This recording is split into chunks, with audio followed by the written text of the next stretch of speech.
이제 생각도 이게 습관이 되거든요. 꼭 생각뿐만 아니라 행동도 습관이 되잖아요. 계속 내가 반복하는 거는, 예를 들어서 아침에 일어나가지고 화장실 가서 씻고, 뭐 비누를 잡고, 뭐 어떻게 이런 것들은 다 자동화돼가지고 내가 아무 신경 안 써도 하잖아요. 근데 제일 처음에 할 때는 내가 신경을 써서 그런 동작들을 하거든요. 근데 그게 계속 반복되면은 습관이 되고, 습관이 되면은 신경을 안 써도 다른 생각을 하면서도 그걸 할 수 있어요. 이게 신체적인 행동도 그런데 생각도 마찬가지거든요. 내가 습관적으로 계속 반복하던 생각은 자연스럽게 그 생각이 나요. 예를 들어서 아까 이야기한 거 있잖아요. 뭔가 내가 하나라도 잘못하면 책을 잡힐 것 같고, 그러면은 그 사람들한테 뭔가 또 당할 것 같고, 실제 뭔가 내가 잘못을 했을 때 주위에서 나쁘게 이용하는 사람도 있고, 실제 나를 잘못했을 때 많지는 않지만은 또 좋게 이렇게 감싸주는 사람도 있고, 또 사실은 대부분은 그냥 신경 안 써요. 현실적으로 보면은 10명 있으면 10명 중에 한두 명은 아주 나쁘게 접근하고, 10명 중에 한두 명은 선의로 또 도와주는 사람도 있고, 그 10명 중에 6명, 7명은 별로 신경 안 써요. 때로는 이렇게 하기도 하고, 때로는 저렇게 하기도 하고, 그런 경우거든요. 근데 내가 이제 과거에 받은 피해가 있다 보니까, 이 모든 상황에서 이제 그럴 거라고 미리 내가 이제 겁을 먹고, 이게 사실 지나치게 걱정을 하는 거죠. 사실은 어떤 현실적인 수준보다 지나치게 걱정을 하기 시작하면, 그걸 처음에는 애써서 내가 그런 생각을 하죠.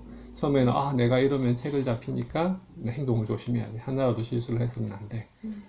처음에는 애써서 그렇게 생각했는데, 그 생각을 한 번 하고 두 번 하고 세 번 하고 반복하면 나중에는 그 생각을 하지 않아도 자연스럽게 그냥 돌아가요. 생각을 하기도 전에 감정은 그렇게 움직여버리고. 그러니까 이제 처음 할 일은 뭐냐면, 이제 그걸 알게 됐잖아요. 그 상태가 안 좋은 상태는 어떤 거냐면, 그게 어떤 내가 생각을 그렇게 만들어 왔고, 그래서 그게 습관이 되었다는 걸 모른 채 상대방이 저렇게 나를 오해할 수 있으니까 나는 계속 이렇게 해야 돼 라는 생각을 계속 쥐고 있으면 정말 상태가 좀 힘든 거예요. 왜냐하면 그런 사람의 마음을 진정시켜 줄 수 있는 건 진짜 진정제밖에 없거든요. 진정제로 계속 약을 진정을 하는데, 진정제도 먹는다고 다 진정되는 건 아니거든요. 왜냐하면은 그 불안은 내가 그 생각을 가지고 있는 이상은 불안할 수, 왜냐하면 그 생각이 얼마나 불안한 생각이에요. 내가 하나라도 실수를 하면 안 되고, 실수를 하면 나는 피해를 받을 것이고, 그렇기 때문에 나는 뭐든지 조심해야 되고, 절대 뭔가 잘못이 있어서는 안 되고, 이 생각을 가지고 살면서 어떻게 편안할 수 있겠어요. 편안한 생각은, 이게 뭐 사람이면은 물론 이 실수를 안 하면 좋지만 실수를 할 수도 있고, 실수를 하면 실수를 통해서 배우겠다는 마음, 그죠? 알고 있듯이 지금 알고 있는 것처럼. 그리고 세상 사람들이 다 그렇지는 않다는 거.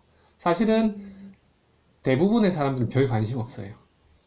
대부분의 사람들은 별 관심 없고, 좀 나쁜 사람도 10명 중에 한둘은 있고, 반대로 좋은 사람도 10명 중에 한둘은 있고, 그 나머지는 때로는 이렇게 했다가 때로는 저렇게 했다가 그런 사람들, 때로는 이럴 수도 있고 저럴 수도 있고, 근데 별 관심은 없는 사람들. 그래서 이런 상황을 다 이해를 하면 그렇게까지 내가 긴장하면서 안 살아도 되는 건데, 근데 과거에 내가 잘 모를 때 지금 너무 습관화를 시켜놓은 거죠. 이제 저 성장기 때 사춘기 전후 해가지고 내가 아직 무엇이 옳고 그른지 온전하게 다 구별하지 못할 때, 근데 구별하지 못할 때도 자기는 다 안다고 생각을 보통 하거든요. 그러면서 이제 사고를 만들어 나가요. 어떤 사고의 패턴을. 그래서 이제 그럴 때 만들어 놓은 어떤, 이제 지금 알고 보니 좀 잘못된 것들, 과거에는 어쩔 수가 없었고, 그는 이제 그런 실수를 많이 하거든요. 모른 채 잘못된 걸 많이 만들어 놓고 나중에 커서 보니까 좀 더 그때보다는 좀 지혜로워진 눈으로 보니까 아니었네 하는 것들이 많아요. 네, 그래서 그건 어쩔 수가 없고, 근데 알게 되었으면 지금부터는 그것을 지혜롭게 좀 만들어 나가면 되죠. 그런 방법이 없는 건 아니고. 치료는 두 가지 방면으로 해야 되거든요. 불안이 심할 때는 일단 안정되도록 치료를 해야 되고, 왜냐면 마음이 불안하고 이럴 때는 공부가 안 되거든요.